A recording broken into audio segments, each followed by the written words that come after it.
Are you up for a discovery challenge? There are 3 little details hiding in this painting. First, look for 2 tiny love details that quietly match each other. Second, look through the window. There's a blurry city view glowing somewhere behind the flowers. And third, find the tiny coffee cup resting on an open book. Okay, now 3 bouquet questions. Can you imagine an entire cozy home scene growing from just one bouquet? What everyday objects might slowly appear around these flowers? And who is standing beside them, quietly looking out of the window? Oh, and a quick reminder, the wallpaper and the printable coloring page for this artwork are available on my Ko-fi. Okay, let's start with the bouquet. So yeah, as usual, I didn't really begin with a complete story.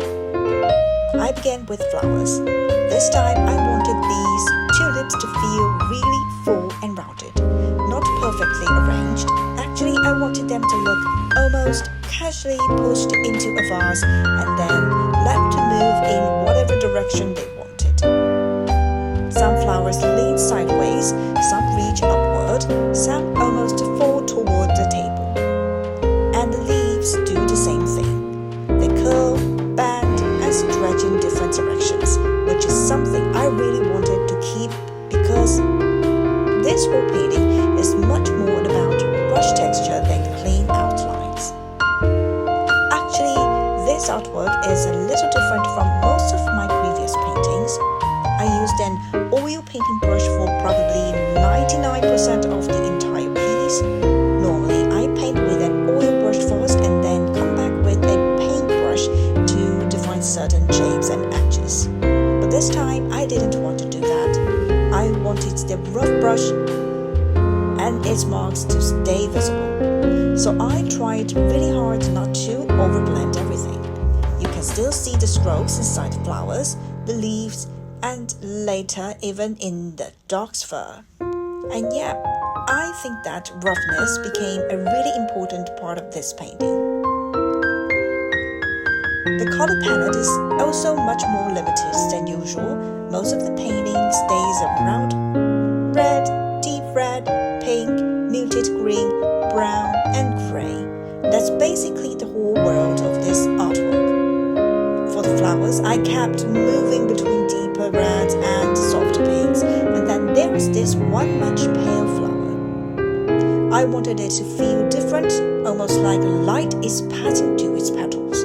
So even though the bouquet is mostly red, the flowers don't all have the same weight.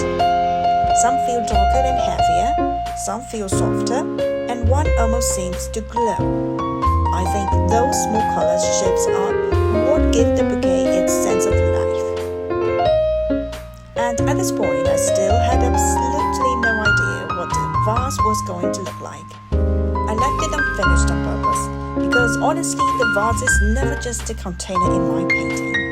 It can become part of the story too.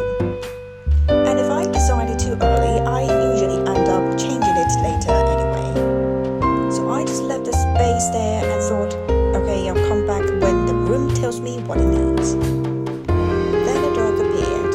I wanted the fur to feel slightly curly, a little messy, and very soft. Again, I stayed with the oil brush. I didn't smooth the fur too much because I wanted those uneven strokes to create the direction of the hair. Most of the dog is quite pale, so I used warmer brown and golden areas to help describe the ears and the movement of the fur. But then I started wondering, why is this dog up here? Is it standing near the table? Did it climb up? And the question gave me the next part of the story. The dog didn't climb up by itself, its owner lifted it. So I added a hand beside the dog. Now the dog is being held up near the table, quietly looking through the window. And around its neck is a little collar tag. It says, love. Keep the detail in mind because we'll come back to it. Okay, so now I had flowers and a dog, and of course I immediately thought it feels like one of those quiet little coffee corners at home. And a cozy home coffee corner needs coffee. So I added a pour-over coffee setup on the right. This is actually the only area where I used the pen brush a little more clearly. I wanted the glasses edges to feel sharper and more controlled, so the flowers in the dog's fur could stay loose and textured, but glasses needs a slightly different treatment. So I used the darker lines around some of the edges and then softened the blended parts of them again. I didn't want it to suddenly look like a completely different drawing style. I just needed enough definition to suggest the transparent glasses. And underneath you can see that warm coffee color.